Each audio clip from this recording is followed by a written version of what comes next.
Mom, did you sell Grandma's piano because of me? The question shattered Elena Brooks before she could answer. Her 10-year-old son, Marcus, stood in the It's middle of all their right. small living room, Everything staring is at the going to empty be corner okay. where the old upright piano had always stood. Rain tapped against the window behind him. It's all His right. voice was soft, but to Everything is Elena going it to be sounded like okay. thunder. For 2 years, she had hidden the truth. She had worked until her hands cracked. She had smiled when her body wanted to collapse. She had told Marcus everything was fine, again and again, because mothers sometimes lie when the truth is too heavy for a child to carry. But now his eyes were trembling, and Elena saw the one thing she had tried hardest to protect him from: guilt. Before she could speak, her mind pulled her back to the day it all began. 2 years earlier, when Marcus was only 8, Elena stood inside Whitcomb Antiques on a rainy Thursday afternoon, holding a pen with shaking fingers. On the glass counter before her lay a simple contract. Asked items sold. One vintage upright piano. That was what the paper called it. Not Grandma Ruth's piano. Not the piano that had filled their tiny apartment with lullabies when money was short and hope was even shorter. Not the piano Elena had fallen asleep beside as a little girl while her grandmother played hymns in the dark. Not the piano that still carried a faint scratch on one wooden leg from the day Elena dragged a chair too close because she wanted to sit beside Grandma Ruth. To the antique shop, it was furniture. To Elena, it was family. Across the counter, Mr. Whitcomb lowered his voice. "Mrs. Brooks, you don't have to do this today." For 1 second, Elena almost believed him. She wanted to run to the back of the shop, wrap her arms around the old mahogany piano, and take it home. But then she remembered Marcus sitting on his bed 3 nights earlier holding the flyer from Westbridge Community Music Academy. "It's okay, Mom," he had whispered. "I don't need lessons." That was the sentence that broke her, because he did need lessons. Marcus did not just play piano. He listened to it. He could hear a melody once and find it again by instinct. His small hands moved over the keys as if the music had been waiting inside him long before anyone taught him its name. His teacher had said, "Your son has a gift. Please don't let money be the reason it disappears." But money was everywhere, in unpaid bills, in patched shoes, in late rent notices. In Elena's double shifts at the medical laundry facility and the office buildings she cleaned after midnight.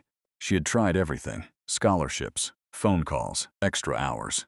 Selling her wedding ring from a marriage that had already abandoned her in every way that mattered. Still, the academy required a deposit.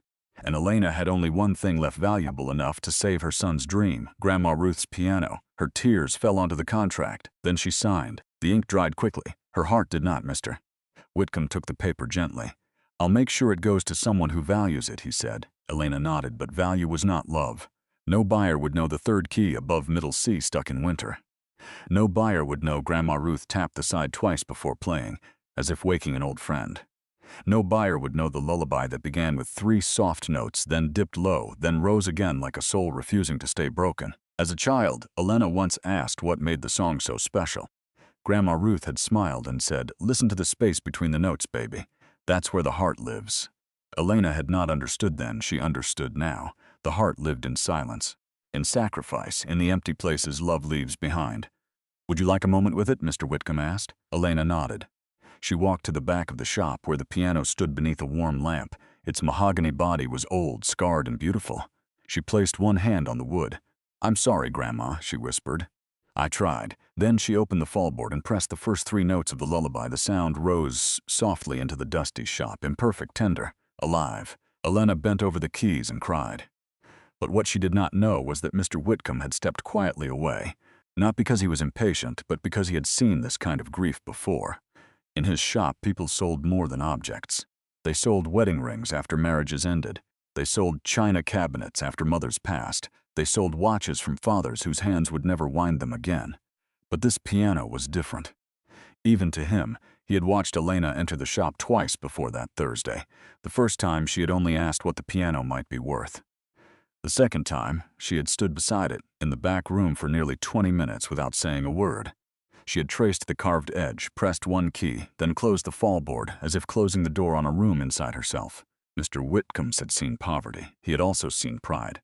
Elena carried both with dignity. When she returned to the counter, he cleared his throat and said, "I can hold it for a week before listing it." Elena looked at him. "A week?" "Yes. In case you change your mind." Hope flared in her so suddenly it almost hurt, but just as quickly she remembered the academy deadline. The deposit was due Monday. The first month's tuition was due with it. Marcus had already been accepted into the beginner performance track, and if she missed the deadline, his place would be given to another child. "I won't," she said softly. Mr. Whitcomb seemed to understand. Still, he wrote something on a small card and slid it across the counter. "My number," he said. If something changes, Elena took it because refusing would have required more strength than she had left. Outside, rain streaked the shop window. She saw her reflection there, 34 years old, though exhaustion made her look older, brown eyes red from crying, hair pulled into a tired bun, jacket damp at the sleeves, hands rough from detergent and cold water. For a moment, she barely recognized herself. She remembered being a little girl in Grandma Ruth's kitchen, sitting on a yellow stool, swinging her feet while the old woman made cornbread in a cast-iron skillet. Ruth Brooks had not been wealthy. She had cleaned classrooms for 31 years and saved quarters in coffee cans labeled rent, food, church, and Elena's future. But every Sunday evening, no matter how tired she was, Ruth sat at the piano. She played hymns first, then blues, then songs she claimed she had invented, but which Elena suspected had been born long before either of them. "Music is proof," Grandma Ruth used to say. "Proof of what?" Elena would ask. That pain didn't get the final word. Elena stepped away from the shop window before the memory could break her completely. That evening, she came home to the apartment where the piano still waited for the movers. Marcus sat at the kitchen table doing homework, his curly hair falling over his forehead. "Mom," he asked. "Were you crying?" "No," Elena said quickly. "Allergies. It's raining. Rain can have allergies too." Marcus gave her a doubtful look, but he did not push. Elena knelt in front of him and took his hands. "I have good news," she said. "You got accepted into Westbridge Community Music Academy." For 1 second, Marcus only stared. Then his whole face lit up. "Really, really? But the deposit? I handled it." His smile faded slightly. His eyes moved toward the piano in the living room. "Mom, you start Monday," Elena said too quickly. "Please, baby, let me be happy about this." Marcus looked at her for a long moment. Then joy slowly returned to his face. "I'm going to work so hard," he whispered. Elena pulled him into her arms before he could see her tears. "You already make me proud." That night, Marcus fell asleep faster than usual. Elena did not.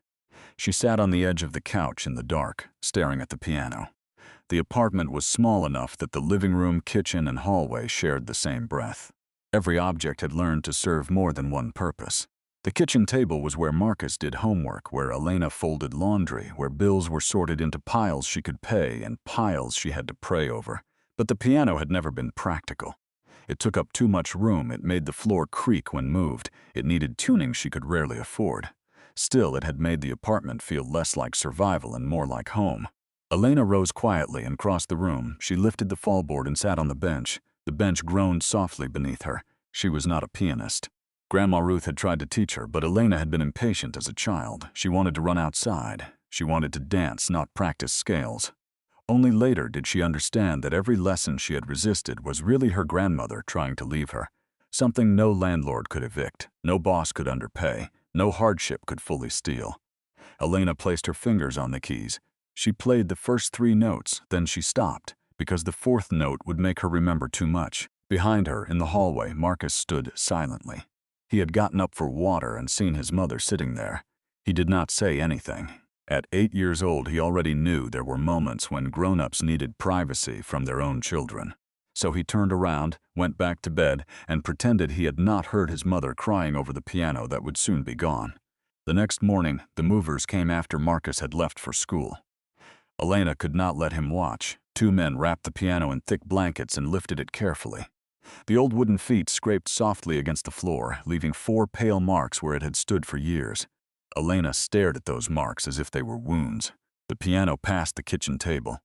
The wall where Marcus's height had been marked in pencil, the family photographs. Then it brushed lightly against Elena's sleeve as the movers carried it through the door. No one noticed. Elena did. It felt like goodbye. Outside, rain began again. The movers secured the piano inside the truck. When the doors closed, the latch clicked like a final sentence. Elena got into her old sedan and followed the truck through the wet city streets. Buses hissed at corners. People hurried under umbrellas. Red lights changed to green. The world continued as if Elena Brooks had not just lost the last sacred thing her grandmother had left behind. At a stoplight, the truck paused ahead of her. Its brake lights glowed red through the rain. Elena gripped the steering wheel and imagined Grandma Ruth sitting beside her in the passenger seat, wearing her blue house dress, hands folded peacefully in her lap. "I'm sorry, Grandma," Elena whispered. Her voice broke. "I don't have another choice." The light changed. The truck moved. Elena followed. She did not know then that the piano was not leaving her life forever. She did not know its music would one day reach a grieving little girl in a house full of silence. All she knew was that love had asked for a sacrifice, and Elena Brooks had paid with the most precious thing she had left. Marcus started at Westbridge Community Music Academy the next Monday. To him it felt like a miracle. To Elena it felt like a wound she had to smile through. He stood outside the old brick building, his backpack hanging from one shoulder, staring at the brass letters above the entrance as if they belonged to another world. "Do you think they'll let me play today?" he asked. Elena forced a gentle smile. "I think that's why we're here. What if I mess up? Then you'll mess up in a room full of people who understand music." "That's the safest place to mess up," Marcus smiled. A woman with silver hair and kind eyes opened the door. "You must be Marcus Brooks," she said warmly. "I'm Mrs. Langley. We've been waiting for you." Those words nearly broke Elena. "We've been waiting for you." For so long, the world had treated Marcus like a child who should be quiet, patient, and grateful for less. But here, someone was waiting for him as if his gift mattered. Marcus looked back at his mother. "You're staying, right?" "Of course." And she did. She sat outside the practice room while Marcus sat at a glossy black piano that was not theirs. Newer, cleaner, perfect in a way Grandma Ruth's old piano had never been. Marcus placed his small hands above the keys. At first, he played only a few soft notes. Then his shoulders relaxed. His head tilted slightly, the way it always did when he heard something no one else could hear. Elena covered her mouth. The music coming through the door was not perfect, but it was alive. And every note told her two things at once. She had made the right choice, and the choice had cost her everything, Mrs. Langley stepped into the hallway after the lesson, holding Marcus's first assignment book against her chest. "Elena," she said gently, "may I speak honestly?" Elena stiffened. Honesty from institutions had rarely been kind to her. It usually came dressed as policy, deadline, or balance due. "Yes," she said. "Marcus has an unusual ear." Elena looked through the small window in the door. Marcus was still sitting at the piano, reluctant to leave. "I know he likes music," she said carefully. "No, Mrs. Langley replied. "It is more than liking. Some children learn notes as symbols. Marcus hears them as relationships. He understands emotional movement before he understands theory." "That is rare." Elena did not know what to say. Rare sounded expensive. Rare sounded like another door she might not afford to keep open. Mrs. Langley seemed to read her fear. "We will do what we can here," she said, "but he needs practice time, real practice time, consistent access to a piano." Elena's stomach tightened. At home, there was now only an empty corner. "I'll figure something out," she said. She had no idea how. That became Elena's new life, figuring things out. She found a church 3 bus stops away that allowed Marcus to practice on Tuesdays if no choir rehearsal was scheduled.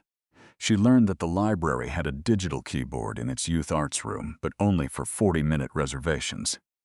She asked the manager of the office building. She cleaned whether the dusty keyboard in the lobby could be used after hours. He said yes, then changed his mind a week later after another employee complained.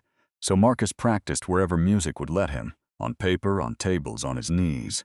On windows fogged with winter breath, Elena began carrying a small notebook in her purse. On the inside cover she wrote, *Marcus practice times, Monday Academy. Tuesday, church basement, 5:30 to 6:15. Wednesday, library to 4:40. Friday, Mrs. Langley's extra room, if available. Saturday, sometimes the recreation center, sometimes. That word became the enemy. Sometimes there was a piano, sometimes there was not. Sometimes Elena had gas money. Sometimes she counted coins in the car while Marcus pretended not to notice. Sometimes her feet hurt so badly after work that she wanted to cancel practice, but then she would look at Marcus's fingers moving silently over his lap and say, "Get your coat." One evening, after a church practice, an elderly woman named Mrs. Alvarez stopped them at the door. "You're Ruth Brooks' granddaughter, aren't you?" Elena turned surprised. "Yes, Mom." Mrs. Alvarez smiled with a sadness that belonged to another decade. "I knew Ruth from the old neighborhood. She played at my husband's memorial service, wouldn't take a dime, said grief shouldn't have an invoice." Elena laughed softly despite the ache in her chest. "That sounds like her." Mrs. Alvarez looked toward Marcus. "He plays like her." Marcus blinked. "I barely remember her." "That doesn't matter," Mrs. Alvarez said. "Some people leave their rhythm in the blood." On the drive home, Marcus was quiet. Finally, he asked, "Do you think that's true?" "What?" "That Grandma Ruth left music in us." Elena kept her eyes on the road. "I think love leaves more behind than we understand." Marcus looked out at the wet streetlights. Then maybe the piano still has some of her too. Elena's hands tightened on the steering wheel. Maybe. She wanted to tell him then. She almost did. But he was staring out the window with such trust that her courage failed her. She told herself she would explain when he was older. When the rent was caught up. When the academy bills stopped frightening her. When the sacrifice looked less like a wound and more like a bridge. But truth does not disappear simply because we postpone it. It waits. Weeks passed. Marcus changed in beautiful little ways. He woke early to practice finger movements on the kitchen table. He checked music books out from the library. He tapped rhythms on cereal boxes, windowsills, and his own knees. On lesson days, he carried his sheet music like treasure. Elena changed too. Her hands grew rougher.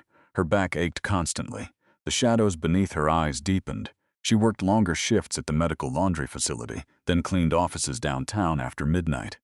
Some nights, she slept in pieces, 20 minutes in the car, 3 hours before work, 10 minutes at the kitchen table with an unpaid bill beneath her hand. Marcus noticed. "Mom, are you sick?" "I'm fine. You look tired. I'm just busy. You always say that." Elena would kiss his forehead and smile, because mothers had a language made of beautiful lies. "I'm fine. I already ate. Don't worry about me." But the apartment told the truth. The empty corner in the living room remained empty. At first, Elena tried to fill it. She put a floor lamp there, then a plant, then a small bookshelf from a thrift store. Nothing worked. That corner had known music. It would not accept decoration. Sometimes, after Marcus went to bed, Elena stood there in the dark and placed her hand against the wall where the piano's shadow used to fall. She could almost hear Grandma Ruth's lullaby. 3 notes, a low turn, then a rise, but memory was cruel. It never played the whole song. It only gave her enough to miss what was gone. One night, 3 months after Marcus began lessons, Elena came home after midnight and saw a light under his bedroom door. She opened it softly.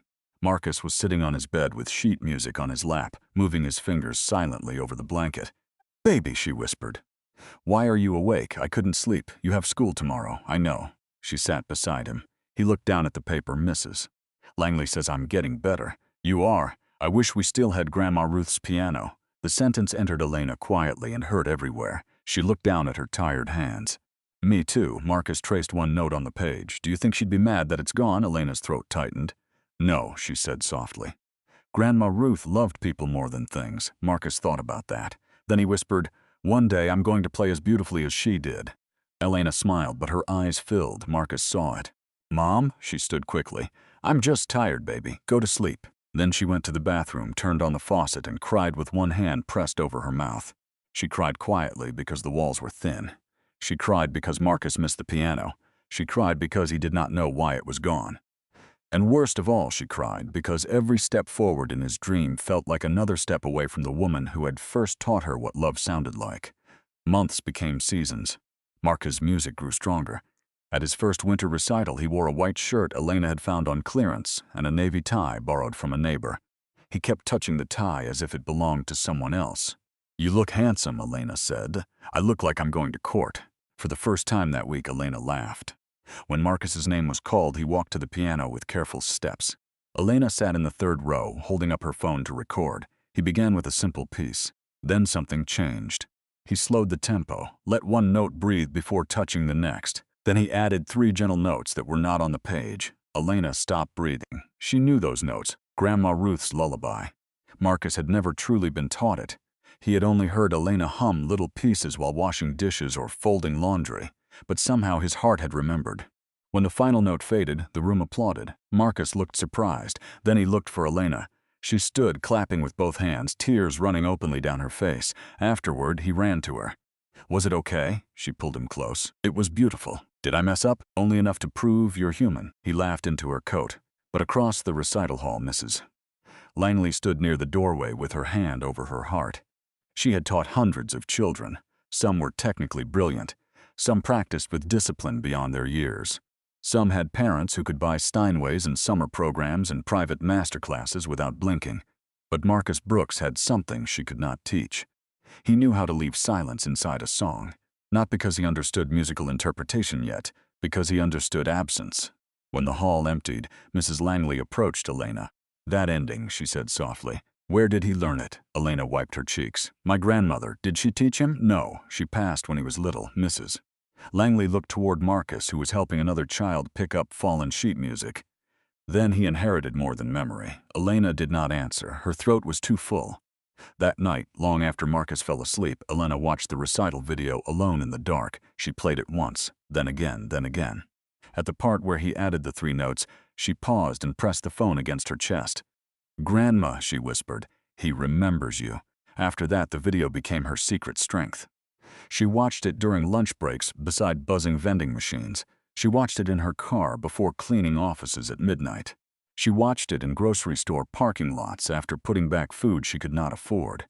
Whenever exhaustion nearly swallowed her, she watched Marcus walk to the piano. She listened to those 3 notes and somehow she stood up again. By the 2nd year, Marcus was no longer just a talented child. He was becoming a musician, Mrs. Langley recorded short clips of his lessons and, with Elena's permission, posted them on the Academy's page. One video showed Marcus playing a gentle piece built around Grandma Ruth's melody. He called it The Space Between the Notes. When Elena heard the title, she had to leave the room. The video spread quietly at first. A few parents shared it. Then strangers began to comment. One woman wrote that it reminded her of her mother. A retired teacher said Marcus played with a sorrow too deep for his age. Marcus was thrilled. Elena was proud and afraid. Because the more the world saw his gift, the harder it became to hide the price of it. One evening, Elena sat alone in the living room while Marcus slept. The empty corner was lit by the blue glow of her phone. She played the video again, but this time she stared at the piano he was using at the Academy. Glossy, black, beautiful, not theirs. A sob rose in her throat. "I'm sorry," she whispered into the dark. She no longer knew whether she was speaking to Grandma Ruth, to Marcus, or to the woman she used to be before life taught her to sell sacred things. Then, on an ordinary Thursday afternoon, Elena's phone rang while she was folding hospital gowns at work. The number was unfamiliar. She almost ignored it, but something made her answer. "Hello," a careful male voice spoke. "Miss Brooks, yes, this is Arthur Whitcomb from Whitcomb Antiques." Elena's hands went still. The laundry machines roared around her, but suddenly all she could hear was her own breathing. Mr. Whitcomb continued gently, "I'm sorry to call you at work, but there is someone who purchased your grandmother's piano and they have asked to meet you." Elena leaned against the folding table. "Why?" There was a pause. Then Mr. Whitcomb said, "Because they believe the piano may have changed their daughter's life." Elena closed her eyes. For 2 years she had believed the piano was gone because love demanded a sacrifice. She did not yet understand that sometimes love travels after we release it. Sometimes it enters rooms we will never see. Sometimes the very thing we mourn becomes the answer to someone else's prayer. For a long moment, Elena Brooks could not speak. The phone stayed pressed against her ear while the laundry machines roared behind her. Steam rose from the dryers. Someone pushed a cart of hospital sheets past her, but Elena heard only one sentence. They believe the piano may have changed their daughter's life. Her grandmother's piano. The one she had sold with shaking hands, the one she had mourned in silence for 2 years. "I don't understand," Elena whispered. "I know," Mr. Whitcomb said gently, "but the family asked to meet you. Only if you're comfortable. Who are they?" "The buyer is Mr. Julian Ashford." The name meant little to Elena at first. Then a woman nearby looked up sharply. "Julian Ashford," she mouthed. Elena turned away. "The businessman?" "Yes," Mr. Whitcomb said. "But this is not about business. His daughter wants to meet you too if she can." If she can. Something in that phrase made Elena's fear soften into concern. What happened to her? "That is their story to tell," he said. "But when they came into my shop, they were not looking for furniture." "How did they find me?" Elena asked, her voice careful now. "They found your name in the shop's ownership record, Mr.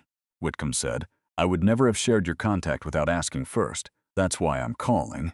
Elena looked down at the hospital gown in her hands. It was small, pediatric size. The kind that always made her pause because children should not have to wear fabric that smelled of fear and antiseptic.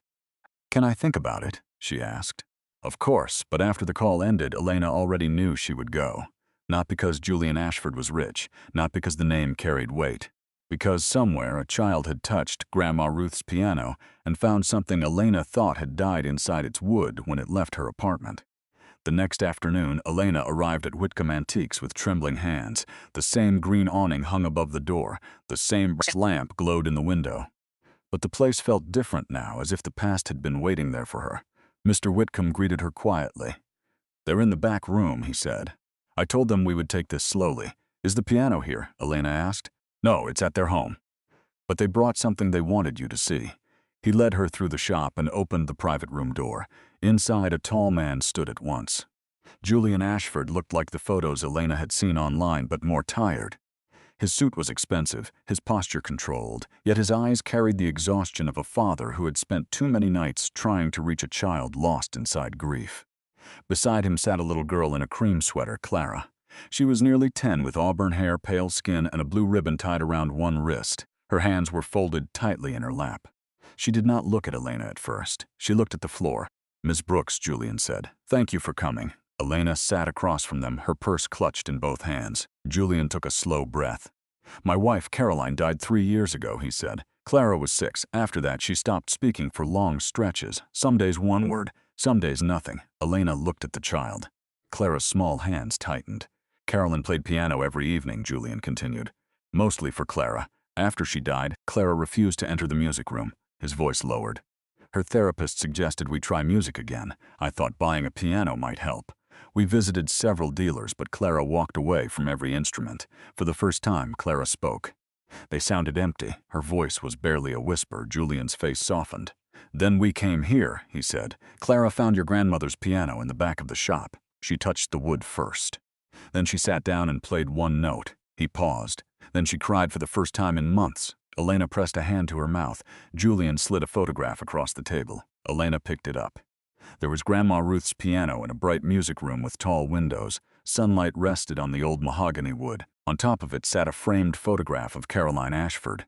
Beside the piano stood Clara, one small hand touching its side. Elena's eyes blurred. The piano looked different there, not lost, alive. Clara finally raised her eyes. "It didn't feel like the other pianos," she whispered. Elena swallowed. What did it feel like? Clara's eyes filled with tears. "It felt like somebody had loved it." Elena could not stop her own tears then. For 2 years she had believed she had betrayed Grandma Ruth by selling the piano. But here was a child saying the love had stayed inside it, not vanished, not wasted, stayed. Julian placed a tablet on the table. Then Clara saw a video online. Elena knew before he pressed play. Marcus appeared on the screen, sitting at the Academy piano. The title beneath the video read, "Marcus Brooks, the space between the notes." The music began. Clara leaned forward. When Marcus played the 3 gentle notes from Grandma Ruth's lullaby, Clara whispered them under her breath. Elena stared at her. "You know those notes?" Clara nodded. "I played something like them before I saw the video." Elena went still. Julian explained softly.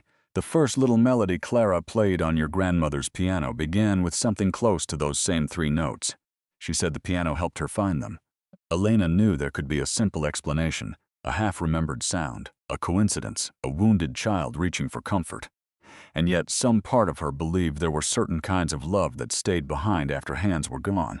Maybe music did not belong only to the living. Maybe some songs waited inside old wood until the right wounded heart was ready to hear them. Julian turned the tablet off. When Clara saw Marcus playing, she spoke more that evening than she had in months. She asked who he was. Then she asked if the boy in the video could teach her. Elena looked at Clara. "Marcus?" Clara nodded quickly. "I don't want a famous teacher," she whispered. "I want him. He plays like he knows what missing someone feels like." Elena's tears fell freely. She thought of Marcus practicing silently on his blanket because they no longer had a piano. She thought of every extra shift, every hidden receipt, every night she cried with the faucet running. She had believed her sacrifice opened one door only for Marcus, but it had opened another door too. In a house full of silence, a grieving little girl had heard her son's music and felt less alone. Clara slid a folded paper across the table. "For Marcus," she whispered. Elena opened it. "Dear Marcus, your song made my house feel less quiet. My mom used to play piano before she went to heaven. I stopped liking music because it hurt too much, but when you played, it hurt in a different way. Like maybe hurting can also mean remembering. Want to learn from you, from Clara." Elena pressed the letter to her chest. For a moment, no one spoke. Then Elena whispered, "He doesn't know." Julian frowned gently. "About what?" "The piano," Elena said. "Marcus doesn't know I sold it to pay for his lessons." Clara looked down at her lap, guilt gathering in her small face. To a child who had already lost too much, even receiving something beautiful could feel like taking it from someone else. "Will he hate me?" she asked. Elena reached across the table and gently covered Clara's hands. "No, sweetheart, you didn't take it from us." Clara's tears spilled over. Elena squeezed her hands. "I thought I had lost it forever," she whispered, "but maybe it found someone who needed it too." For the first time in 2 years, the guilt inside Elena loosened, not completely, but enough for breath. Julian placed a sealed envelope on the table. I would like to help with Marcus' music education, he said. Elena straightened. No, Julian nodded slowly. I understand. I didn't come here for money, Elena said. I sold the piano because I had no choice. I won't sell my son too. Julian's expression did not harden. If anything, it softened with respect. I'm not trying to buy access to him, he said. Clara asked to meet him. If the answer is no, we will respect that. The offer has no condition. Elena breathed unevenly. Then Clara whispered, Can I meet Marcus just once? The question was so small it stripped the room of pride, wealth, and fear. Only one child asking for another. Elena looked at Clara's pale face, the blue ribbon around her wrist, the grief still sitting quietly in her eyes. Then she thought of Marcus. Tender-hearted Marcus, who played like he understood the language of missing someone. I'll talk to him, Elena said. Clara's face changed, just a little, but it was light. On her way out, Elena turned back. My grandmother used to say the heart lives in the space between the notes. Clara's eyes widened. That's why Marcus named the song that, Elena said. Clara looked down at her hands. Then softly she played 3 notes in the air with her fingers. No sound came, but Elena heard them all the way home. That evening, Marcus was sitting at the kitchen table when Elena opened the apartment door. You're late, he said. I know. Everything okay? For 2 years, Elena had answered with the same lie. I'm fine, but tonight the words would not come. She looked toward the empty corner of the living room. It did not feel empty in the same way anymore. It felt like it was waiting. Then she turned back to her son. Marcus, she said softly, there's something I need to tell you about Grandma Ruth's piano. His face changed. And in that silence, Elena understood that the hardest part of love was not always letting go. Sometimes it was finally telling the truth. Marcus stared at his mother as if the room had suddenly gone silent. What about Grandma Ruth's piano, he whispered. Elena sat across from him, hands trembling. I sold it, she said. I sold it to pay for your music lessons. Marcus froze. Because of me? No, baby, I sold it because I believed in you. His eyes filled with tears. But it was mine too. The sentence cut deeper than anger. Elena nodded. You're right, and I'm sorry. For a while, neither of them spoke. Rain tapped softly against the window. The empty corner of the living room seemed to listen with them. Marcus wanted to be grateful. He wanted to be kind. But for one painful moment, he was only a boy grieving the loss of something he had not been allowed to say goodbye to. Then Elena placed Clara's letter on the table. A girl named Clara has the piano now, she said. She lost her mother. Her mother used to play piano for her. After she died, Clara stopped speaking much. But when she touched Grandma Ruth's piano, she cried for the first time in months. Marcus looked up slowly. Elena continued. Then she saw your video. She heard your song and asked if you could teach her. Marcus unfolded the letter and read it. When he reached the line, your song made my house feel less quiet, his face softened. She thinks I know what missing someone feels like, he whispered. Elena nodded. Do you? Marcus looked toward the empty corner. I miss Grandma Ruth, even though I barely remember her. That still counts. He wiped his face with his sleeve. I'm still sad, he said. I know, and I wish you had told me. I wish I had too. He looked down at Clara's letter again. Then he whispered, but I'm not mad at her. That night, Marcus did not practice. He sat beside the empty corner with his knees pulled to his chest. Elena did not tell him to move. She made him hot chocolate in the chipped blue mug he had used since he was 6 and placed it beside him without a word. After a while, Marcus asked, Did you cry when they took it? Elena sat on the floor beside him. Yes, did you watch them? Yes. Why didn't you let me say goodbye? Elena closed her eyes. Because I thought I was protecting you. From what? From feeling responsible. Marcus stared at the pale marks still faintly visible on the floorboards. But I feel responsible now. I know, Elena whispered. That is why secrets are dangerous. They try to protect us from pain, but sometimes they only save the pain for later. Marcus leaned his head against her shoulder. I wish we could buy it back. So do I, but Clara needs it? Elena nodded. I think she does. Marcus was quiet for a long time. Then he said, Grandma Ruth would probably say the piano is doing its job. Elena looked at him. What job? Making somebody less lonely. Elena pressed her lips together to hold back tears. Yes, she whispered. She probably would. 2 days later, Elena drove Marcus to the Ashford house. It was large and quiet with tall windows and old trees around it. Julian Ashford opened the door himself. No staff, no performance, just a tired father trying to help his daughter heal. Clara stood near the music room doorway, wearing a pale blue dress and a ribbon around her wrist. Marcus raised one hand awkwardly. Hi, Clara whispered. Hi. It was only one word, but Julian's eyes filled with tears. Then Clara led them into the music room. There, beside the tall window, stood Grandma Ruth's piano.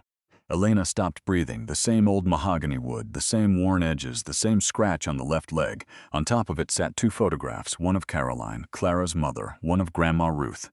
Marcus walked toward the piano and touched the scratch. "That was Mom," he said quietly. Elena laughed through tears. "I was 7. Marcus looked at Clara. "I'm sad it left our house," he said. "But I'm not mad you have it." Clara's eyes filled. Marcus sat on the bench and left space beside him. "Do you want to play?" Clara shook her head. "I'll ruin it." Marcus smiled gently. "You can't ruin a song by telling the truth." Slowly, Clara sat beside him. Marcus began with the 3 notes from Grandma Ruth's lullaby. Soft, tender, familiar. Then he stopped. "Your turn." Clara pressed the first key with one trembling finger. Then the second, then the third. The notes were uneven, but they were alive. Marcus gently wove them into his melody. The duet was imperfect, full of pauses and shy glances, but it was beautiful because it was honest. Elena cried silently. The piano had not been lost. It had carried Grandma Ruth's love into another wounded home. When the final note faded, Clara looked at Elena. "Do you think Grandma Ruth is mad?" Elena looked at the photograph on the piano. "No," she whispered. "I think she's listening." After that first meeting, something tender began. Not friendship all at once. Children do not always heal in dramatic speeches. Sometimes they heal by sitting beside each other without needing to explain the ache. Sometimes they heal by sharing the same bench, pressing the wrong keys, and discovering that the world does not end when sadness makes a sound. Marcus visited the Ashford house every Saturday afternoon. At first, Elena stayed in the room. Then she sat in the hall. Then, eventually, she waited in the kitchen with Julian while the children played. It was there she learned that wealth did not save a person from helplessness. Julian could buy the best doctors, the best therapists, the best schools, the best instruments. But he could not buy back Caroline. He could not force Clara's grief to loosen its grip. He could not command his daughter's voice to return by signing a check. One Saturday, while Clara and Marcus practiced, Julian stood at the kitchen window, watching the trees bend in the wind. "I used to believe every problem had a solution," he said. Elena looked at him. "And now?" "Now I know some wounds do not want solutions, they want witnesses." Elena was quiet. "That sounds like something my grandmother would say." Julian smiled faintly. "She sounds like someone I wish I'd known." Elena looked toward the music room. She would have liked Clara. "Why?" "Because Clara listens." Julian's eyes lowered. "She listens more than she speaks. Sometimes that means a child has learned the world is too loud." The words surprised Elena as soon as she said them. Julian turned to her with an expression that held gratitude and pain together. "I think that's true." In the music room, Clara missed a note and apologized. Marcus said, "Don't apologize." The piano has heard worse. For the first time since Elena had known her, Clara laughed. Not much, just a small sound. But Julian gripped the edge of the counter as if the floor had shifted beneath him. Elena saw his eyes fill. "She laughed," he whispered. "Yes," Elena said. Julian bowed his head. For all his money, all his influence, all his public composure, he was only a father standing in a kitchen, trembling because his daughter had laughed in the next room. Elena looked away to give him dignity.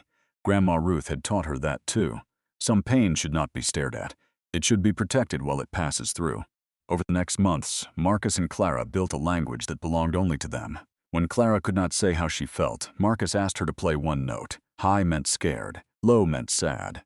2 notes meant tired. 3 meant remembering. Sometimes Clara played a cluster of keys with both hands.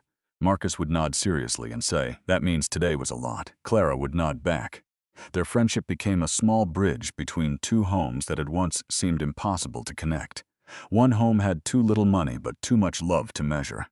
The other had too much space but too much silence. Between them stood Grandma Ruth's piano, and the music kept walking back and forth. At Westbridge Community Music Academy, Marcus's progress became impossible to ignore. Mrs. Langley encouraged Elena to let him audition for the Spring Showcase, a citywide youth performance held every year in a historic theater downtown. Elena hesitated. "How much does it cost, Mrs.?" Langley's expression softened. "I already spoke to the director. The fee will be waived." Elena's first instinct was pride, then suspicion. Why? Because Marcus earned it. That word mattered. Earned, not pitied, not sponsored, earned. Elena nodded slowly. "I'll ask him." Marcus wanted to audition but was terrified. "What if everyone there is better?" "Then you'll hear beautiful music," Elena said. "What if I'm not ready?" "No one ever feels ready for the doors that change them." He frowned. "That sounds like Grandma Ruth." "Good, then listen." Marcus auditioned with the space between the notes. Clara came to watch. She sat beside Elena in the back of the small hall, hands folded in her lap, blue ribbon around her wrist. Julian sat on the other side of her. Marcus walked onto the stage, bowed awkwardly, and sat at the piano. At first his hands trembled. Then he looked into the audience and saw Elena, then Clara, then Mrs. Langley. He breathed and played. The song had grown since the recital. It still began with Grandma Ruth's 3 notes, but now it carried something new. It held the apartment's empty corner. It held Clara's quiet house. It held Elena's sacrifice. It held Julian's helpless love. It held a mother, a grandmother, a grieving daughter, and a boy learning that pain could become music without becoming bitterness. When he finished, no one spoke for 1 full second, then the room applauded. Clara stood first. She clapped so hard, her ribbon came loose and fell to the floor. Marcus saw her and smiled. That evening, Elena received the email. Marcus had been selected for the showcase. He read it 3 times. Then he sat down very slowly. "Mom," he whispered, "I got in." Elena laughed and cried at the same time. "You got in. I need to practice." "Yes, a lot, yes." He looked toward the empty corner. For once, he did not look angry at it. He looked thoughtful. "Can we ask Clara if I can practice sometimes on Grandma Ruth's piano?" Elena hesitated. "You don't have to call it that if it hurts." Marcus shook his head. "It is Grandma Ruth's piano. It's just also Clara's now." Elena pulled him into her arms. There are moments in a mother's life when she realizes her child has grown in a way she did not teach directly, but somehow prayed into existence. That was one of those moments. The showcase arrived on a cool April evening. The theater was old and golden, with velvet seats and a ceiling painted like a twilight sky. Elena had never sat anywhere so beautiful. She kept smoothing the front of her dress, a simple black one borrowed from Mrs. Alvarez, while Marcus stood backstage in a white shirt and dark trousers. Julian and Clara arrived quietly. Clara carried a small folded paper in both hands. "For Marcus," she told Elena. Backstage, Marcus opened it. It was a drawing, a piano with 2 children sitting at it. Above them, in careful handwriting, Clara had written, "Asked play so the quiet people can hear you." Marcus stared at it for a long time. Then he folded it and placed it in his pocket. When his name was called, Elena felt her entire body go still. Marcus walked onto the stage. The theater lights made him look smaller than he was, just a boy. A boy whose mother had sold the last sacred object she owned. A boy who had practiced on tables, church pianos, library keyboards, and blankets.